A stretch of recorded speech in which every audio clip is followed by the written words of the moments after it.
Assalamualaikum warahmatullahi wabarakatuh.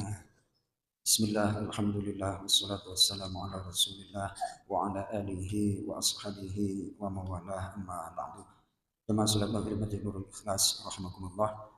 Kultum pada malam hari ini saya akan menyampaikan surah Al-Isra ayat yang ke-82 yang ayat ini sering dibacakan oleh Pak Ustadz Turiba berkenaan dengan keistimewaan Al-Quran. Allah Subhanahu wa taala di dalam surah Al-Isra menyampaikan A'udzu billahi minasyaitonir rajim. Bismillahirrahmanirrahim.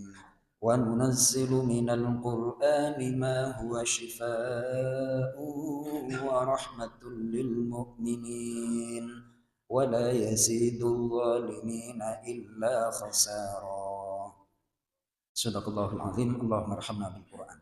Lalu dalam terjemah bebasnya Departemen Agama sebagai berikut, dan kami turunkan Al-Quran, dan kami turunkan dari Al-Quran sesuatu yang menjadi penawar, syifa, dan rahmat bagi orang yang beriman, kasih sayang. Sedangkan bagi orang yang zalim, Al-Quran itu hanya menambah kerugian. Di sini ada kata syifa. Syifa itu maknanya adalah penyembuh, bukan obat. Kalau obat itu belum tentu menyembuhkan, karena ada hadis likulli da'in dawa'un. Setiap penyakit ada obatnya, namun tak setiap orang sakit kepala itu cocok dengan Panadol, atau yang satu cocok dengan Paramek, yang satu cocok dengan Panadol. Benar ya Mas Oto ya? Tapi kalau syifa itu pasti menyembuhkan. Nah, kaitannya adalah pada malam Jumat ini di Masjid Nurul Ikhlas insyaallah istiqomah membaca surah Al-Kahfi dipimpin oleh Ustadz Uda. Al-Quran itu mukjizatnya, kata Syekh Mutawalli Sya'rawi, itu mithlul kahroba. Saya mencari makna kahroba itu di kamus-kamus nggak ketemu Mas Toto, karena dulu ketika saya ngaji nggak ada itu. Ulama zaman dulu nulis istilah kahroba, akhirnya saya cari di kamus nggak ketemu, googling saya akhirnya. Saya kan punya HP itu ada keyboard Arab, saya tulis makna kahroba, ternyata setrum apa listrik. Jadi Al-Quran itu bagaikan strum listrik.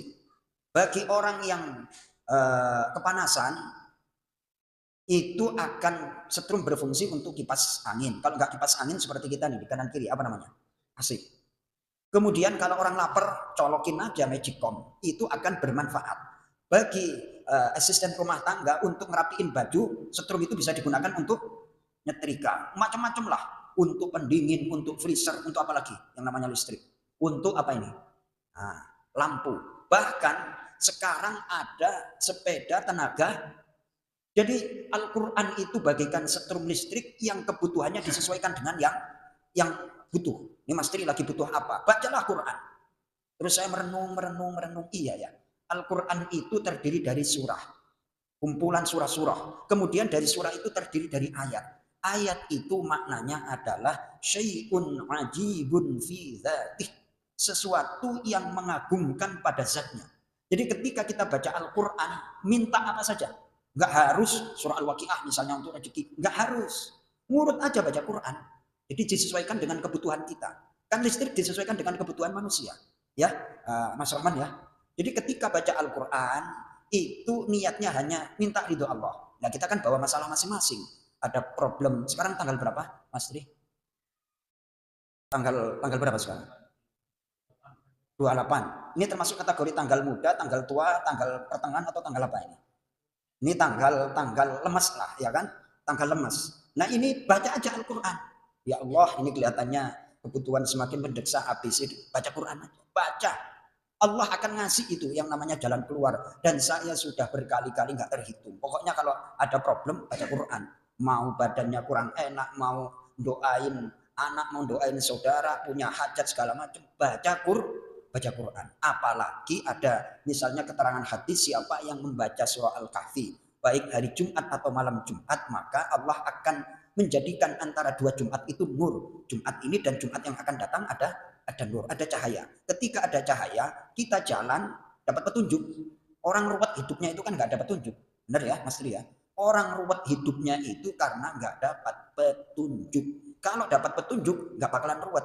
Di antara yang paling bermanfaat untuk menyelesaikan apapun masalah kita, baca Al-Quran. Maka dari itu yang sudah istiqomah ya Ustadz Huda ya, ada istiqomah terus habis baca Al-Kahfi ada hadiahnya bagi anak-anak. Kalau bapak-bapak ya bawa sendiri lah, itu ada hadiahnya biasanya dari Pak Ketua Masjid itu, apa namanya, di sono itu entah makan nasi liwet kayak makan apa segala macam. Wah, itu adalah kumpul. Jadi pahala baca Quran, pahala sedekah. Jangan tinggalkan membaca Al-Quran untuk apapun kebutuhan kita. Mudah-mudahan bermanfaat. Assalamualaikum warahmatullahi wabarakatuh.